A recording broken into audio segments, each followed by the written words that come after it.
누가복음 17장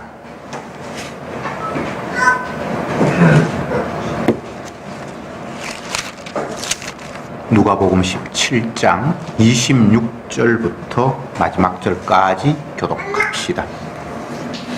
26절에 노아의 때에 된 것과 같이 인자의 때에도 그러하리라.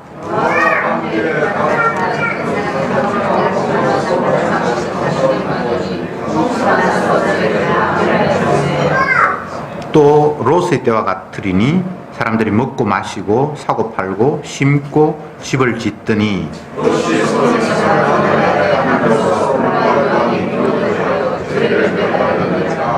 인자에 나타나는 날에도 이러하리라.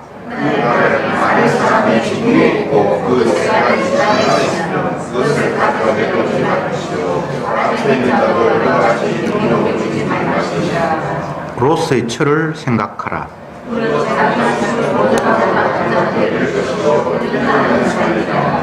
내가 너희에게 이르노니 그 밤에 두 남자가 한 자리에 누워 있음에 하나는 데려감을 당하고 하나는 버려둠을 당할 것이요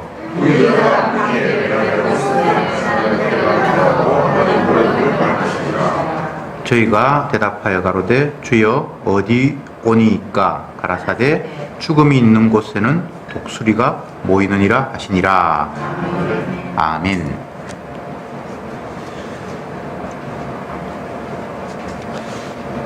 노아의 때, 인자의 때, 롯의 때, 때라는 말이 계속해서 반복이 됩니다. 왜냐하면 사람들이 때를 궁금해하기 때문입니다. 때를 궁금해하는 이유는 무엇일까요? 어떤 시점, 타이밍을 알면 나름대로 대비할 수 있겠다는 그런 판단 때문입니다. 이래가 결혼 날짜가 잡혔는데 결혼 날짜가 잡히면 일단 그 목표를 향해서 뭔가를 준비할 수가 있습니다. 뭐 살 집을 마련한다든지 결혼식장을 예약한다든지 뭐 청첩장을 만든다든지 우리는 평소에 늘 이렇게 살아가는 거예요. 때를 알아야 그에 대해서 마음의 준비도 하고 실제적으로 준비할 수 있는 것은 준비하겠다는 게 우리들의 평소의 삶의 습관입니다. 그래서 주님께서 이 땅에 오시면서 기적을 행하고 자기가 메시아라고 이야기를 하고 하나님부터 왔다고 이야기를 하니까 유대인들은 율법을 늘 묵상하면서 살았고 그들의 삶의 그 어떤 바탕에 메시아를 기다리는 그런 사상이 그들에게는 깔려 있습니다.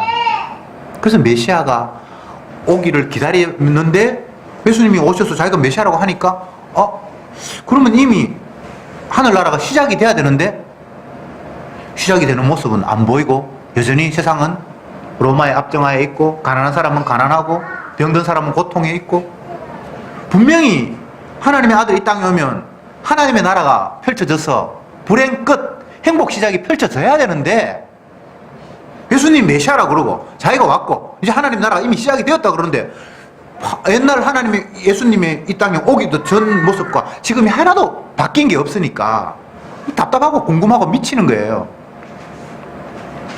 그래서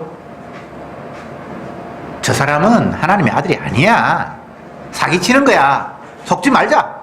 이렇게 아예 돌아선 사람이 있고 또 한편으로는 그렇게 그 모습 보니까 아닌 것 같은데 막 기적을 일으키고 문둥병자를 치료를 하고 이런 걸 보니까 뭔가 우리가 할 수 있는 일이 아닌 정말 하나님의 아들만이 할 수 있는 일을 행하고 있잖아. 그러니까 이제 막 혼란스럽게 시작을 하는 거예요. 바리새인이 예수님 앞에 질문을 합니다. 하나님의 나라가 어느 때에 임합니까? 그런 질문 나오게 돼 있잖아요. 근데 주님이 계속해서 때를 이야기를 하는데 그때가 우리가 생각하는 그 타이밍 몇 월 며칠 그런 게 아닌 거예요. 계속 뭐라고 이야기하는가 하면 인자의 때는 노아의 때와 같다. 롯의 때와 같다. 그때는 이미 지나갔잖아요. 아니 몇 월 며칠이냐고 이장님처럼 11월 28일이든지 뭐든지 이렇게 우리가 알 수 있는 때를 이야기를 해야 되는데 노아의 때와 같다. 노아의 때 뭔지 뭐 우리 보지도 못했는데 롯의 때와 같다. 계속 우리의 시간관념, 장소관념 이런 걸 자꾸 피해서 엉뚱한 이야기를 자꾸 하시는 것 같아요. 사실은 엉뚱한 이야기가 아니고 우리가 엉뚱한 생각에 젖어 있어요. 그래서 주님이 말하는 것을 알아들을 수가 없는 거예요. 인자의 때, 예수님의 때, 예수님이 주인공이 되어서 펼치시는 그 세상, 그건 노아의 때와 같다 하면서 뭐라고 말씀하시는가 하면 노아가 방주에 들어가던 날까지 같이 살던 사람들은 먹고 마시고 시집가고 장가가고 사고 팔고 했다. 그런데 노아를 하나님 방주 안에 딱 집어넣고는 완전히 물로 세상을 다 쓸어버렸다. 인자의 때가 이거와 같다는 거예요. 이거와 같다는 거예요. 롯의 때와 같다. 롯과 롯의 두 딸이 소돔과 고모라를 벗어나는 그 순간 하늘에서 유황불이 떨어져서 박살나는 것처럼 나의 때는 이런 때다 라고 말씀하시는 거예요. 시간을 이야기하는 것이 아니라 상황을 주님이 말씀하시는 거예요. 그러면서 또 연이어 하시는 말씀이 인자에 나타나는 날에도 이러하리라 이렇게 해놓고는 그 다음에 또 뭐를 이야기하시는가 하면 그날에는 사람이 밭에 있었는데 집안에 가서 무언가를 가져와야 되는데 라고 하면서 돌이켜 돌아가지 마라 라고 이야기를 하면서 롯의 처를 생각해 봐라. 상황이 지금 불심판이 떨어져서 빨리 이곳을 피해야 되는데 롯의 처는 계속 머뭇거리면서 우리가 여기 떠나면 밥그릇도 있어야 되고 최소한 쌀도 있어야 되고 금이라도 하나 챙겨와야 되는데 라면서 주춤주춤 거리다가 결국은 심판받고 말았잖아 라는 이런 이야기를 하십니다. 자, 그러면 우리가 한번 생각해 봅시다. 인자의 때가 언제입니까? 내 때는 노아의 때와 같고 또 롯의 때와 같다. 더 이상 시간이라는 개념에 머물러 있을 수 없고 주께서 일으키시는 상황을 보면서 아 이제 때가 되었구나라고 느끼게 된다라는 거예요. 아무나 다 느끼는 건 아니고요. 성도는 주님으로부터 난 자는 아버지께서 택한 자는 영생주시로 작정된 자는 느낀다는 거예요. 그러니까 이건 물증이 있거나 확인이 되어서 느끼는 것이 아니라 느끼는 자만 느끼는 거예요. 바꿔서 이야기하면 노아의 때에 주님이 물로 심판한다는 사실을 누가 느꼈습니까? 노아 말고는 못 느꼈어요. 노아도 뭐 자기가 느껴서 느낀 것이 아니라 주님께서 말씀해 주셨으니까 이제 주님께서 심판하시는구나. 방주를 만들어야 했으니 빨리 방주를 만들었고 롯의 때에도 롯이 느낀 것이라기보다는 주님께서 천사를 통해서 빨리 피하라. 물로 심판한다라는 사실을 일러주셨어요. 그러니까 떠날 수밖에 없었던 거예요. 상황을 알았다기보다 주님께서 알려주셨고 피하게 하셨고 그래서 뭔가 준비하거나 대비한다는 것은 어불성설이에요. 준비할 수 없어요. 뭘 준비합니까? 물론 뭐 방주를 만든다든지 이런 건 있을 수 있지만 이게 방주를 만들어서 준비한다기보다는 주님께서 때가 되면 이제 심판하신다는 사실을 그냥 온몸으로 받아들인 거예요. 롯도 마찬가지입니다. 어떤 사람은 방주를 준비해야 된다 그러는데 기름을 준비해야 된다 그러는데 준비 못해요. 결과적으로 보니까 준비가 돼서 구원을 얻은 것처럼 되지. 주님께서 마지막 날 심판할 때 양과 염소를 나누고 알과 죽정이를 나누는데 우리가 알고 갱수 수 있는 방법도 없고 또 우리가 양이 될 수 있는 방법이 없어요. 나중에 보니까 양편에 주님께서 세우셨는데 그 양편에 선 사람이 어리둥절한 거예요. 내가 왜 양이지? 나는 저쪽으로 염소에 가야 되는데. 근데 주님이 하시는 말씀이 너는 내가 배고플 때 먹을 것을 주고 고기 가졌을 때 돌아보았고 주님 나 한 적 없는데요. 옛날에 네 뭐 어떤 일이 있었지? 그게 나한테 한 거야. 이거는 억지로 갖다 붙이는 거지. 진짜 우리가 알아서 주님을 영접해서 대접해서 그 대접한 결과로 내가 양이 되는 쪽으로 결과가 맺혀지는 게 아니에요. 달란트 비유를 보면 뭐 어떤 사람은 5달란트 받았고 3달란트 받았고 1달란트 받았는데 주님께서 결과적으로 판결하실 때 5달란트 받아야겠네. 너는 또 5달란트를 남겼네. 2달란트는 너도 2달란트를 남겼네. 1달란트는 너는 아무것도 남긴 게 없네. 그 달란트 줄 때 보면 남기라는 말 없어요. 그런데 주님이 일방적으로 건질 사람이 이렇게 했다라는 거예요. 성경에 보면 다 그렇게 돼 있어요. 구원 얻을 사람이 구원 얻을 짓 한 게 아무것도 없어요. 에서는 미워하였고 야곱은 사랑하였다. 그가 태어나기도 전에. 근데 태어나서 하는 짓도 보면 야곱이 그렇게 착한 일을 하는 게 아니에요. 형을 속이고 아버지를 속이고 장자권 따내려고. 이건 약육강식에서 살아가는 인간들의 어두움의 모습을 그냥 그대로 보여줬어요. 에서가 잘못했습니까? 야곱이 잘못했습니까? 똑같이 잘못했어요. 엄마까지 더불어서 아버지 또 엉뚱한 짓 하고 엄마도 엉뚱한 짓 하고. 근데 결과적으로 야곱이 복을 받는 거예요. 거짓말을 잘해서? 아니에요. 그는 사랑받기로 작정했기 때문에. 성경이 계속 이런 식으로 흘러갑니다. 그러면서 또 놀라운 사실은 자기를 위해서 생명을 보존하려고 하는 사람들은 잃어버릴 것이고 또 생명을 잃어버리는 자는 살리리라 이런 말씀을 하셨어요. 33절에 나오죠. 무릇 자기 목숨을 보존하고자 하는 자는 잃을 것이요 잃는 자는 살리리라. 살라고 발버둥 치면 죽을 것이고 죽는 자리에 나아가는 사람은 주님이 살려낸대요. 쉽게 이야기하면 다 죽는 거예요. 살라고 발버둥 치다가 죽고 사실은 다 그런 부류밖에 없습니다. 스스로 나는 죽어야지라고 뛰어드는 사람은 예수님 말고는 없어요. 그래서 뒷부분에 잃는 자는 살리리라는 이 말은 사실은 예수님 말고는 해당 사항이 없는 사람이에요. 우리는 다 살라고 발버둥 치다가 죽지. 나는 죽으면 주님께서 살리니까 나는 죽은 자리로 나갈래. 이런 식의 삶을 사는 사람은 아무도 없어요. 이건 예수님에게 해당되는 거예요. 근데 재밌는 것은 자기 생명을 잃는 자리로 나아갔는데 주님이 살려내는 거예요. 이런 생명이 있다는 거예요. 예수님은 죽는 자리로 나아갔잖아요.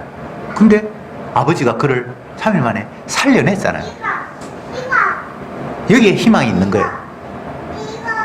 우리는 이런 말씀을 보면서 내가 내 생존을 위해서 살려고 발버둥 치면 결국은 실패하는구나. 차라리 내 삶을 포기하면 이게 사는구나. 포기하자. 그 이야기가 아니고 그냥 우리는 살라고 발버둥 치다가 죽어요. 그런데 자기 목숨을 아예 내어버렸는데 하나님이 그를 다시 살리는 생명 예수님이 있어요. 이게 성도에게 유일한 희망이에요.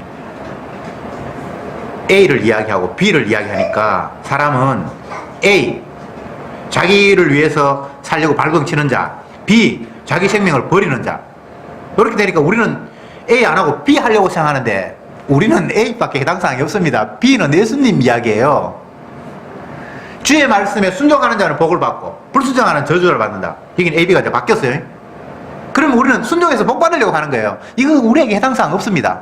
우리는 B, 못 지켜서 저주받은 사람에 해당되는 거예요. 그럼 A는 누구? 예수님. 성경은 늘 이렇게 이야기를 하는 거예요. 이게 안 와닿으니까 A, B 중에 내가 좋은 거 골라 잡으려고 생각을 하죠.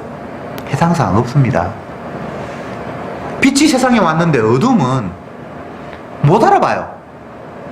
그래야 어둠이 어둠답잖아요. 빛이 세상에 왔는데 초반부터 빛이 왔네 라고 알아보면 세상에 어둠이라는 말이 거짓말이잖아요. 맞죠? 다 어둠이에요. 저도 어둠이고 여러분도 어둠이고 뭐 사도 바울도 어둠이고 다 어둠이에요. 그런데 오늘 오전의 말씀처럼 하늘의 핏줄로 연결된 사람이 있어요. 그 사람을 때가 되면 눈을 떠서 보게 하세요. 오늘 본문에서는 죽음이 있는 곳에 독수리가 모이느니라. 예수님이 정말 희한한 이야기를 하셨어요. 때가 언제입니까? 어떻게 주님의 나라가 임합니까? 그때는 어떤 현상이 벌어집니까? 이렇게 이야기를 가다가 나중에는 죽음이 있는 곳에 독수리가 모이느니라 이라고 이야기가 끝이 나버렸어요. 때 이야기가 이게 핵심이고 포인트예요. 정말 생뚱맞는 이야기잖아요. 주님의 때는 노아의 때와 같다, 또 롯의 때와 같다, 그까지는 어느 정도 이해가 되는데 죽음이 있는 곳에 독수리가 모이느니라 이렇게 끝이 나버리니까 이게 도대체 무슨 말이냔 말이죠. 간추리면 분류 작업이 일어난다는 겁니다. 인자의 때, 노아의 때, 롯의 때, 공통점은 죄 때문에 주님이 분노하셔서 심판을 쏟아 부었는데 거기에서 멸망받는 자와 구출받는 자가 나누어지더라는 거예요. 그게 인자의 때라는 거예요. 예수님이 이 땅에 오셨습니다. 알과 죽정이를 나누는 작업이 이미 시작이 됐습니다. 알고 모아 곳간에 드리고 죽정이는 영원히 타지 않는 불에 태우시라는 작업이 지금 이제 이미 시작이 되었습니다. 성도는 감을 잡죠. 이미 시작이 됐구나. 그래서 하나님 나라가 이곳에 지금 임했구나. 주님이 그 작업을 하고 있구나. 예수님이 말씀하시기를 내가 불을 땅에 던지러 왔노라. 세례요한도 그걸 외쳤어요. 이제 내 뒤에 오시는 이는 네 뭐 세례를 받으라고 하는 정도가 아니라 불로 너희를 세례를 준다. 그래서 알곡은 곡간 쭉쭉이는 태워버리는 일이 있다. 이미 땅에 불이 붙었다. 세례요한이 그렇게 외쳤어요. 자기도 뭣도 모르고 성령을 받았어. 근데 자기가 생각하는 불 심판이 아닌 거예요. 여전히 세상은 헤롯이라는 사람이 엉뚱한 짓 하고 복음 전하는 자기를 옥에 가두고 뭐 예수님이 빛이라고 얘기하고 자기가 증거했는데 하늘로부터 오신 분이라고 성령이 그에게 임할 때 주께서 가르쳐 주셔서 이분이 바로 세상 죄를 지어가는 어린 양이라고 자기가 다 이야기를 했는데, 그리고 불이 이미 붙었다고, 알과 죽탱이 나눈다, 도끼가 이미 나무불에 놓였다라고 자기가 다 외쳤는데, 옥에 갇혔는데 여전히 세상은 하나도 바뀌는 게 없는 거예요. 하나님 나라를 오해한 거예요. 제자를 보내서 오실 그이가 당신 맞습니까? 당신 진짜 메시아 맞습니까? 내가 내 입으로 당신을 메시아라고 설명을 하고 외치고 다녔는데도 불구하고 지금 이제 다시 헷갈리기 시작을 하는 거예요. 그럴 때 예수님 뭐라 그럽니까? 가난한 자에게 복음이 전파되고 눈먼 자에게 눈 떠지고 병자가 낫고 한다고 전해라. 이미 주님께서 분류 작업을 시작했다는 이야기예요. 근데 인간들은 그렇게 생각하지 않고 완전히 진짜 노아의 때처럼 방주 안에 들어갈 것, 나머지 물로 나머지 롯의 두 아들 자매와 롯 딱 나누고 나머지 태우고 이렇게 딱 되는 걸 생각한 거예요. 인자의 때를. 우리의 보기에는 출발이 되었지만 그것이 아직 완성은 아니라는 그런 생각을 하잖아요. 근데 주님은 시작이 이미 끝이에요. 그분이 시작하셨으면 이미 끝난 거예요. 다 그들에게는 분리 작업이 다 끝이 난 거예요. 여러분, 복음은 우리를 위해서 펼쳐지는 것이 아니라 우리를 사용하셔서 복음을 드러내시는 거예요. 구원이라는 것이 내가 건진받았다라는 차원이 아니라 주님의 자기 십자가가 어떻게 적용되는가를 나타내 보여주시는 거예요. 성경을 보면 계속해서 개인의 구원을 이야기하는 것이 아니라 주님의 일하심을 이야기하고 있어요. 주님이 이렇게 일하셨습니다. 주님이 이렇게 움직이십니다. 주님이 이렇게 십자가를 지셨습니다. 주님이 이렇게 살아나셨습니다. 계속 주님의 일하심을 이야기하는 거예요. 하나님의 말씀은 살았고 운동력이 있다. 분명히 살아서 움직이는 하나님의 말씀인데 인간들은 내가 이해하고 알아듣는 말씀으로 내가 지식으로 딱 포착을 해버려요. 요거는 요렇고 요거는 요렇고 요거는 요렇고. 그러면 하나님의 말씀이 살았고 운동력이 있는 것이 아니에요. 하나님의 말씀은 우리를 덮쳐와서 성도를 압사시켜버려요. 그래서 말씀이 움직이는 세상 속에 내가 담겨 있구나. 내가 따로 있고 말씀이 따로 있어서 내가 말씀을 이해하고 이런 차원이 아니구나라는 걸 깨닫게 되는 거예요. 말씀에 압사되고 말씀에 뒤덮여서 내가 완전히 부서지는 그 은혜, 그건 말씀을 이해하는 거나 다릅니다. 깨닫는 것도 달라요. 물론 박살 났을 때 말씀이 생생하게 깨달아지겠지만 내가 깨달아서 내 자신을 부순다든지 그런 식으로 되는 게 없어요. 주님이 우리에게 말씀으로 찾아오십니다. 내 양은 내 음성을 알고, 주님이 음성, 소리를 낼 때에 주님의 양은 이게 나의 목자네 라고 소리를 알아듣는다는 거예요. 이건 이해를 하는 게 하고 다릅니다. 저렇게 말씀하셨구나. 그래, 이쪽으로 가면 안 되고 이쪽으로 가라고 하시는구나. 네, 알았어. 이제는 바로 가야지. 이런 식이 아니에요. 그냥 나의 목자구나. 내가 저 음성을 듣고 따라가야 되는구나라고 그냥 본능적으로 안다는 거예요. 이 이론적으로 아는 게 아닙니다. 저 목자는 내한테 유익한 이야기를 하니까 따라가야 되고, 저거는 뭐 나한테 별로 불리한 이야기 하니까 안 따라가야지. 이렇게 구분하는 게 아니에요. 그냥 목자와 양의 관계, 자기 양은 그 자기를 인도하는 목자를 그냥 알아본다는 거예요.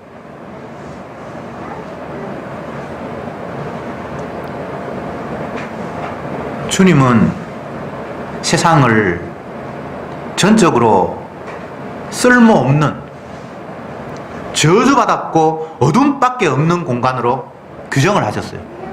왜 불심판을 내리고 왜 물로 심판을 하셨습니까? 인자의 때 똑같다 그러는데 왜 그렇게 심판을 해야 됩니까? 가능성이 없으니까.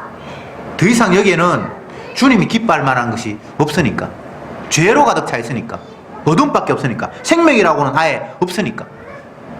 그래서 마땅히 심판을 받아야 되는 거예요. 죽음이 있는 곳에 독수리가 모이느니라. 독수리가 시체 뜯어먹는다고 그러잖아요. 죽음이라는 거는 시체잖아요.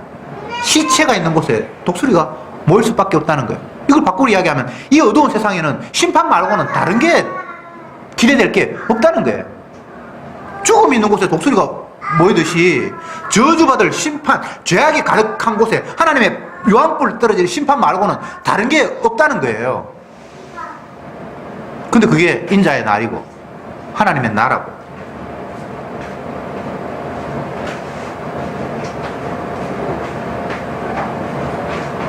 다시 말씀드리지만 세상에는 희망이 없어요.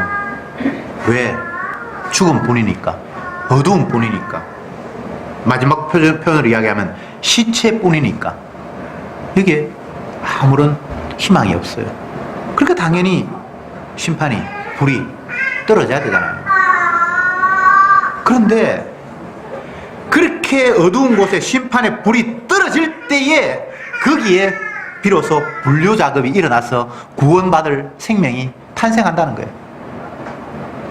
이 이야기는 주님의 때가 이제 가까워오니까 이런 사람은 심판할 거고 이런 사람은 구원할 거니까 너는 이쪽 편에서 이런 게 안 되는 거예요. 여러분, 피할 생각하지 마세요.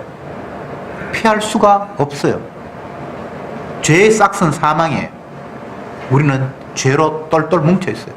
이래도 죄, 저래도 죄. 죄를 피할 방법이 없어요. 모친이 죄중에서 잉태해서 내게 나오는 거는 내 욕심밖에 없어요. 내 살려고 하는 생존 의지밖에 없어요. 스스로 자기 목숨을 보존하고자 하는 자는 잃는다고 했는데 우리는 자기 목숨 보존할 방법 말고 다른 대안이 없어요. 여러분 뭐 다른 대안이 있습니까? 없어요. 다 자기 목숨 지키려고 하는 거예요. 뭐 운동하고 뭐 건강 챙기고 뭐 뭘 해도 다 자기 목숨 보존하려고 하는 그 몸짓 외에 다른 몸짓은 없어요. 이게 죄인의 본성이에요. 선악과 따먹은 인간의 본성이에요. 그러면서 그것과 함께 자기가 하나님이 되어서 자기 원하는 대로 되기를 또 마음속에 들끓고 있어요. 왜 기쁩니까? 내가 원하는 쪽으로 일이 얼추 되어갈 때 아주 해피해요. 근데 반대로 내가 원하는 것과 점점 더 멀어질 때 인상이 찡그러지면서 열불 나는 거예요. 그거 말고는 다른 게 없어요. 다시 말씀드립니다.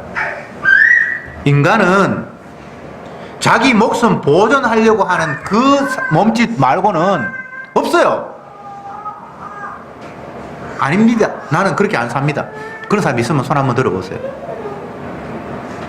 이거는 자동빵이에요. 모든 인간이 이렇게 살아요. 그래서 빛 대신 주님의 안목으로 보니까 세상 전체가 다 죽어있고 어둠이에요. 죽은 놈한테 야 정신 차려 임마, 언제까지 살 거야, 언제까지 엉뚱한 짓 할 거야, 아무 의미 없는 소리예요. 예수님이 노아 홍수 사건 이후에 노아에게 하신 말씀이 있잖아요. 너희들은 생각하는 것이 어릴 때부터 악하기 때문에 내가 너희들 보고 이야기하는 게 아니라고 얘기를. 자꾸 우리는 주님께서 우리에게 뭔가를 요청하시는 것 같은데, 언약을 우리에게 주신 것 같은데 결국은 언약은 아들에게 하신 약속이에요.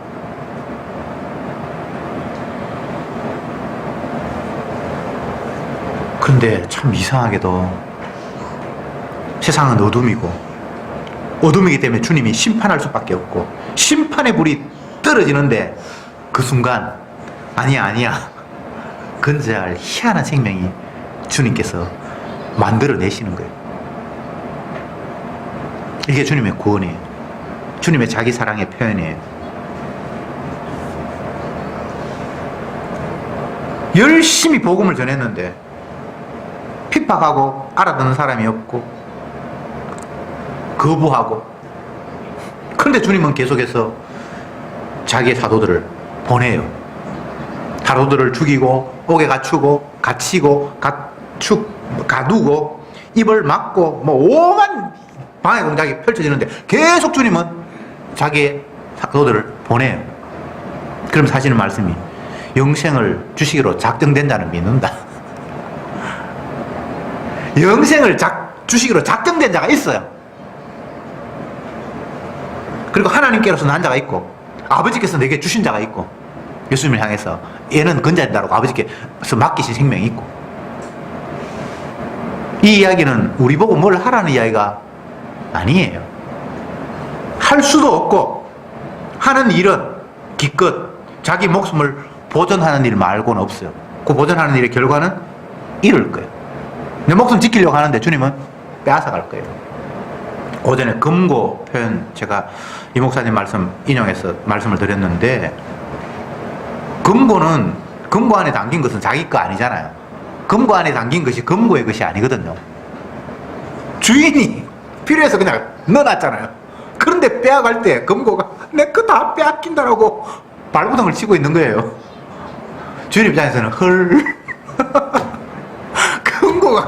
금고도 금고의 것이 아닌데 금고에 담긴 것이 금고의 것입니까? 금고 안에 넣어놓은 사람의 것이잖아요. 이게 참 웃기는 이야기인데 깨달아지지 않으면 계속해서 그 짓을 할 수밖에 없어요. 주님 이거 가져가면 안 돼요.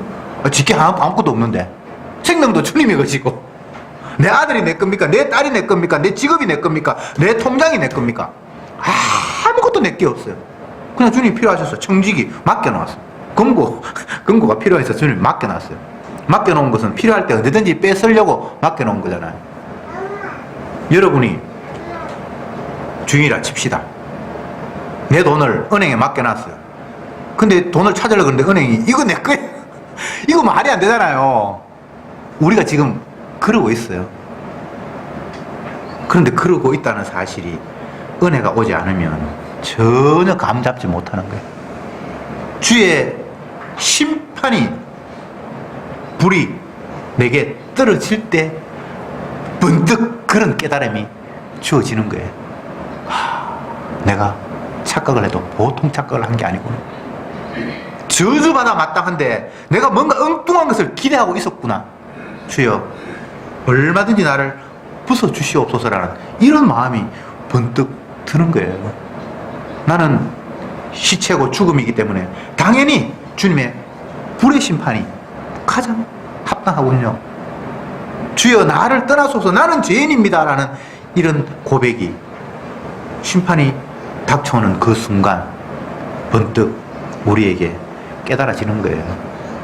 이게 말씀이 사로잡는 성도의 모습이에요.